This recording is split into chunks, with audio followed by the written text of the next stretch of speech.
Hello and welcome to the Eskrima podcast. My name is Jason Inay and I am an Inayan Eskrimador. Wanted to talk to you today a little bit about what we trained with yesterday and actually what we were what I was really trying to teach. So, it was an interesting class. There's quite a bit of beginners. There were some of my more senior students. The most senior one there last night was Kai. Kai has been with me since I think he was 6, and he's 19 now. And his dad is one of the instructors, Guru Lauren. And it's pretty cool to have him around. He's actually in college right now, so we expect him to go back to his university pretty soon. He's in Southern California for his university, so it was really cool. He, over the course of his university stint last year, joined a tricking club, a martial arts tricking club. So it was fun to see him share with one of the new guys who's really interested in learning how to do a butterfly kick or something like that, the process of teaching and things like that, and how he was able to get him to get some progress. So that was pretty cool. But we started the class yesterday with essentially the most simple of blocking drills that my dad would teach, which is the coarse blocking drill 1. My father believed that you should have something that you could use right away when you're practicing. He had this idea that you should be able to defend yourself after 9, 10, 12 classes. So the average person, it's about 2 months worth of classes, depending on how often they come, right? Maybe a month and a half. And his direction for that was he wanted someone who practiced and trained in the family system to have an immediately actionable self-defense movement that one could rely on, and immediately be able to use that in terms of Eskrima, so the ability to fight with a stick. He wanted his students, or the students of the family system, to be able to defend themselves. They didn't necessarily have to look like Eskrima. My father was much more a function over form when it came to teaching. He would promote students that aesthetically really didn't look like they were doing Eskrima, but they could utilize what was taught to them in a way where they were effective, right? Which is good. So, being effective is good. Being effective and deliberate is better, right? But be effective at least, right? So we worked on this drill first. Worked on the footwork. I talked about proper geometry for the blocking surface so that your opponent's tool doesn't slide into your hand or something like that in your defense. That comes from a sentiment that I've had since the beginning of teaching for me, which was hallmark is the precision of, or rather, precision is the hallmark of mastery. So we covered this, and then we did it with the comparison of evasion, which is what I teach immediately to make sure that people can defend themselves, right?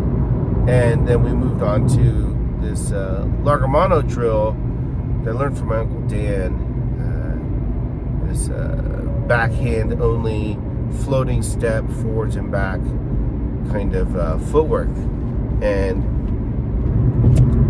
how that's immediately actionable as a self-defense motion. Again, covering this idea that we want something that you can immediately use. Now, my father believes that blocking is the way to go at the beginning because it's easiest to teach. I go with the evasion. It's actually a little bit more difficult to teach. My uncle goes with evasion and counter-striking or defanging the snake, which is on the same par as my evasion. But it's more difficult because not only are you tracking the attack, but then you're trying to land your own counter, if you will. And so then we go, and I use this as also as a backdrop to discussing like the types of defenses. What I didn't discuss last night was this idea that, you know, you could block, you could parry, you could evade.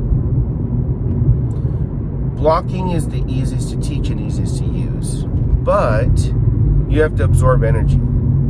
Sometimes that's actual damage in order to make that defense work. And if you're fairly resilient, it'll work for you, but there's a limit. Even if you're very resilient, there's a limit to how much punishment a boxer can keep taking on their arms as they cover their arms or their body or their head with their arms to absorb punches.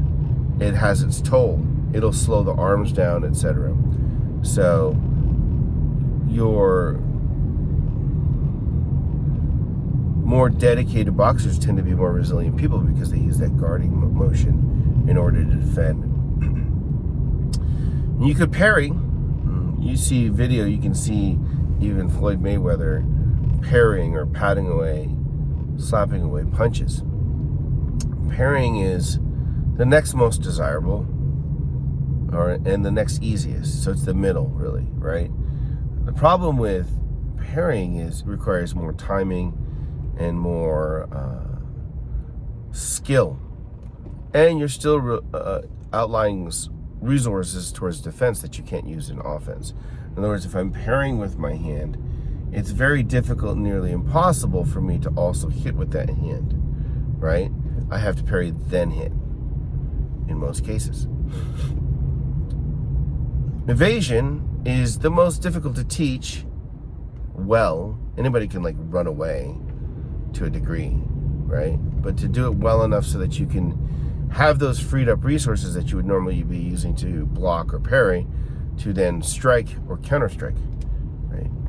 And so that Ordubas Aldabas drill, the backhand forehand drills for the largo mano, that is taught in the Inayan system, the Illustrisimo Kali striking pattern, is kind of a higher level. Not the highest because, you know, it's defanging the snake, which means that the person has another arm, right? And, you know, hitting a moving target is much more difficult than hitting a less moving or stationary target, right? So there's some drawbacks to that methodology. But at the same time, all three, and especially the Ordubas Aldabas drill, incorporates evasion. Now, the reason why I say especially versus the hit and evade that I teach is that you're efforting a way to stop the hit. The problem with like the de Cuerdas block, which I discussed last night, or any kind of block for that matter, but mostly those ones that are just a simple blocking surface, and that there's no attempt of control of the opponent's hand in order to inhibit its reutilization, right? Is that you've not put yourself in a better situation. If I do a reinforced block, like the 9 de Cuerdas does, you see this in other de Cuerdas forms, and you also see this in modern arnis as well. Balintawak uses a reinforced blocking methodology to a lesser degree, right? Unless I bring a trapping hand in, or I significantly change the zone that I am standing or moving through in relationship to my opponent, I'm just going to have to endure another attack, right? So this is not a definitive form of defense and counter, right? It's going to be a matter of, am I faster? Is my timing a little bit better? Am I luckier, right? And a bunch of other things that are a little bit more chancy, right? So then I contrast that towards Serrada and other styles that trap. The trap is integral to the defense. It's not block then trap or block then grab or sector or whatever it is, right? It's right in the counter from the very beginning. Now, the downside of that particular kind of way of defending is that you've already made a very significant choice, which eliminates a bunch of other choices, right? But you can defend yourself, and you can put yourself in a superior position, so it's also good. So I'm not in disfavor of reinforced blocking or simple blocking or simple evasion or the Largamano methodology of defanging the snake. I look at it from the point of view of like, what choices does it give me? In what way do I improve my position or my situation against my opponent in that single instance? Or am I waiting for them to make a mistake, or waiting till I figure out their timing or their distance? The more often I'm waiting for an opportunity, the more I am at the whim of the opponent and subject to each other's luck, right? That could work out in my favor, but it's not as assured as if I were to immediately assert control, as you do in Sirada, in a basic defense. I moved across this particular conversation while using one of the blocking drills in Sirada that we teach now, and showed how we could use this against different combinations of attacks, right? And how we might use those defenses in a way where we better our position, right? Even if the intention of my opponent is to strike in one line and go after another line. To understand the first, second, and third intention of an opponent if they have a combination in play, right? I was reminded while I was teaching this of my grandfather's bolo, his sword. It has a little asterisk, a little star, a little 8 section, plus an X, right? And my father taught me that this was a very common thing to see in Filipino blades, and it was meant to be a diagram for attacks, which is kind of funny because like there's a saying in Filipino martial arts which is, my angle is my attack, my angle is my defense, right? So here you have this essential guide, if you will, on moving your tool or your arm is a tool as well, in these different directions, and how that makes up an attack and makes up a defense. And as I'm teaching the students last night, we work on these defenses, and I showed them how the guards or the load positions and the movements to the strikes are in alignment with the lines themselves, right? And so it's the load and the return. You load one place and you might return or recover on a different line, a different position of the body. And in that space, as you're doing your coarse block, you're doing your Sirada counter, and you're moving in that space, you can have a new opportunity because you're guarded differently. So we did stalking and using those guards, and then striking, and then showing how the defense is when you defend in one place, you create openings in another place. As we expand, we expose. So I can expand to attack or expand to defend, which then brought in Sirada's ability to utilize its defenses in a compact way where there's little to no expansion, which makes it hard for someone to pick at your defenses, to be able to fake you and get you exposed so they can take off your limbs, right? So we were contrasting last night Sirada, Largamano, and coarse against the idea of what's preferable in defense: block, parry, or evade, right? And then how not to overexpose yourself whilst also putting yourself in a better position. And then all of this from 2 drills that we do all the time, 4 really, because if you can count the hidden vid, which we only hinted at or talked about, and we talk about the coarse blocking drill, and we did Sirada blocking drill 2, and we did the Ordibus Aldibus drills as well for Largamano. So these 4 drills, and ultimately I wasn't really teaching them any of those things. I was teaching them how to use the cipher and being thoughtful while utilizing these 4 drills in different aspects against each other or with each other to learn from the drills.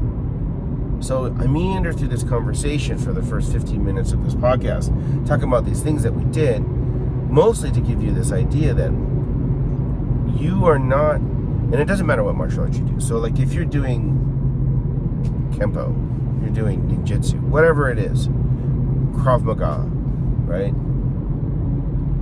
We want to get past the stage of, I need to learn this technique or this drill or this exercise. I need to learn this movement so that I can learn the next movement, so that I can try this next trick, right? But rather learn from it, right? So I help teach Brazilian Jiu-Jitsu, and I started doing that in 2013, so it's about 10 years now. 10 years. And I didn't want to learn it really. Like I'd practiced Danzamari Jiu-Jitsu and variations of it. Most notably Kitsune Jiu-Jitsu, right? I learned these things because I would participate in seminars when I was teaching. But it's not like something I would necessarily pursue. It was more like, this is fun. It wasn't as if I felt like my Eskrima was missing something. But when I started training under my Uncle Dan, he and my Aunt Paula insisted that I learn Brazilian Jiu-Jitsu. So I help teach now at the school that I teach at XMA in Los Gatos. And, the most basic defense against any of the top defenses is a bridge and shrimp, right? Or a bridge and step over or something like that. And what the idea is that you're creating space that you can move into, right? So this is important for us to understand. Create space and move into that space. The temptation for the average person is to move themselves. Or rather, I should say, try to move their opponent rather than move themselves. Well, in Eskrima, my temptation is to expose and block and reach out and stop, as opposed to getting my opponent to reach into me. Because as I said at the very beginning, or towards the beginning, was as we expand, we expose. To get your opponent to expose themselves. They're not going to willingly do it, at least not an opponent worth fighting anyways, right? So it's being clever in that way, right? The thing is that like when I teach Serrada, or just Eskrima in general, so it could be the Inasano Kali methods, could be any one of the individual styles within Serrada, or rather in the Inayan, like Serrada, Lagamano, and Curtis, or any other style. When we work with these styles, there's a couple ways to play it, and not everyone plays them the same way. But I could fight like a wolf and chase out and look for my opponent, hunt my opponent out. That's the way jumping spiders and wolf spiders hunt, if you will, for their prey. They go out and they seek it out. They have a trailing line. They don't really cast webs, if you will. The other way is for me to draw my opponent in. This is much like any other webbing spider, right? So they'll cast an orb, which is that typical spider web that we see these days, or they'll cob, which is that's the way that I call it anyways. That's what black widows and brown recluses do. They make cobwebs and catch their prey that way, right? And then you have trapdoors and a bunch of others, right? Different ways of laying traps. Serrada can be played both ways. So I can hunt after my opponent, or I can draw them in, right? And so when I'm teaching students to go through these movements and learn not to extend, it makes it so that the opponent has to extend more often, expose themselves more often. And so with Eskrima, like, you could learn the technique, certainly, right? But until you learn from the technique in the drill to do these things, you're at a very, at best, intermediate level of rendering the art. And, as at least Inayan Sarada is intended to be a blade art, playing that game of who's first and who's fastest, and then, who gets unlucky first and all that is not the way really to play with a blade. The stakes are too high. It's not like a boxer who can take hundreds of punches and maybe make it through and win because he's resilient and he's tough, right? One cut you could be crippled, right? It doesn't take much for steel to cleave flesh. So when I'm teaching last night and we're doing this, the unsaid thing is how not to expand so as to not expose, and how to get the opponent to do that. And we do that through practicing these drills, learning from these drills. Right? Towards the end of the class, or after class, I should say, Dennis and I had a conversation. So I hope you enjoyed the class. And he goes, yeah, I need to do this, and can you give me this? Where can I see this? And I said, well, this stuff is on the member site. You need to go to the member site so that you can do that, because he wanted a video of something. So it's on the member site. You're not on that yet? And he goes, I'm like, it's not very expensive. It's only $7 a month. The whole reason why I make the first membership, the steel membership, $7 a month, is to make it easy for you to refer back to material, right? To disambiguate the training, because my experience is that everyone has a different term and then they explain it in a slightly different way, which is good, and we should catalog that. The variance in approach is important, but at the same time remain consistent with a particular way of doing things, right? That way the guys in Tokyo and the guys in Dubai and the guys in Cologne, Aachen, and the guys in Oshkosh, and the guys in wherever they're training, right, Kansas, if they could all just share with each other under the same terminology, we can have a more meaningful conversation. So I'm telling Dennis this, and I go, and then there's the podcast where I kind of review classes at the end of the day or the next day. He goes, oh, whoa, wow, and I said, the thing is that we train and we do these things because it's fun and it's exciting, but there's my job as Suro is to give as much value as possible as fast as I can, because who knows when I'll have to stop or I decide to stop, right? So, to go out there and get that and learn that and not wait for the next lesson, which is why my dad often encouraged students to keep notebooks. We didn't have to, right? And most of the curriculum, though was written, wasn't necessarily disseminated all the time to the students, mostly because provided for notes is a crutch for students and they don't actually learn. It reduces their engagement. The other side of it is that it structures your engagement in the training, right? So there's a good and bad there, right? But, so we talk about that. We talk about how later doesn't belong to you. You should figure this out now, right? Because this process helps develop yourself, helps make you a better person, which is, I love the title Guru. Guru means to uplift. Of all the titles that you could have as an instructor in the martial arts, Sifu, which is father or stern father, Sensei, which is he who knows the way or the one that knows the way, and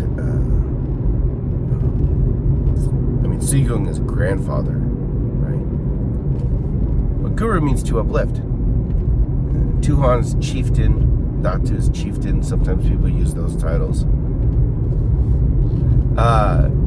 Some of the FMA guys use Kuya, which is just big brother. But Guru means to uplift, and I love that. I love that title, and I love the impetus with which it evokes in me, in that I am trying to uplift my students, I'm trying to uplift the art, I'm trying to uplift myself.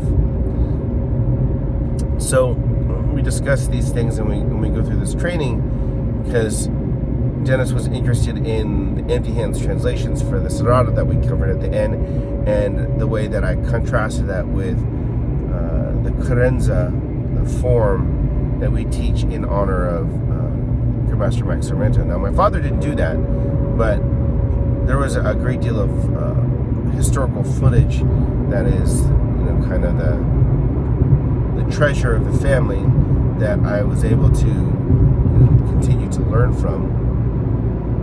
And there's a video of Grandmaster Sarmento and my uncle Remy, who's my mother's brother, who holds the title Masrib Suro, which is the highest attainable title or ranking in the Inayan System of Eskrima.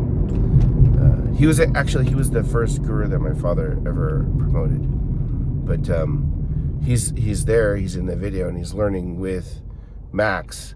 Max is great Grandmaster Max Sarmento, is teaching this movement, a set of movements, and he's repeatedly teaching it, and my uncle Remy's following after him, which is pretty cool. When I asked him about it, he was able to tell me all the things that Max was saying when he was teaching that.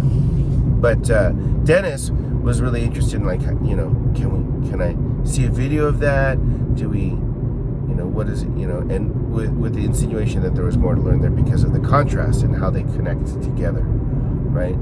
And what you learn from those things as opposed to learning the thing, which is the ultimate thrust of my lesson plan last night, which is don't be so quick to move on to the next exercise or technique or drill for the next belt or ranking or whatever. Know that, that your teacher, hopefully, has more to offer than the textbook, right? That there is some coherent thought that's been provoked in them and then also passed down to them by their teacher, right? And then hopefully, even if those things are not present, that you have the engagement that's necessary to deeply look within the art and explore it in a way where you can learn from that. I'd mentioned, I think 2 podcasts ago or something like that I was working out with Patrick and doing Sarada, and we're doing intermediate to advanced Sarada. And incidentally, if you're not a student of Inayan, you're not a student in my organization, lineage and everything, right? We do not define advanced or even intermediate as a new technique. It's usually taking something that we would have learned as a basic movement and requiring ourselves to be able to perform more complex tasks along with it, in series with it, or with it in general, and also to perform that movement under increasingly more distressful situations, under more duress, right? Whilst maintaining a high level of exact, proficient, precision. Right? So, anyways, so Patrick and I are training, and I'm showing him something my dad showed me a long time ago. I can almost see where we were doing it, and I can hear his voice. Anyways, so I'm running through this memory, right? And in this memory, I'm practicing this thing, and I'm teaching or showing Patrick as I'm doing it, and I learned from my father again.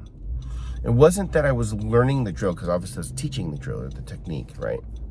It's that I was in a space and was still connected to a time of experiencing this for the first time and then for the 1000th time, and being able to glean a new lesson from something that was done offhandedly by my father as an insignificant part of something that he was showing became a moment where, like, the light bulb went off, or it just clicked, or suddenly a bell rung, or whatever. It just immediately I had gotten the value that was there that I didn't really, or wasn't mature enough in the art to do. This idea that we take what works and we add other things that works for us, but we get rid of the things that don't work for us. It's a practical sentiment, right? It definitely is a practical way to approach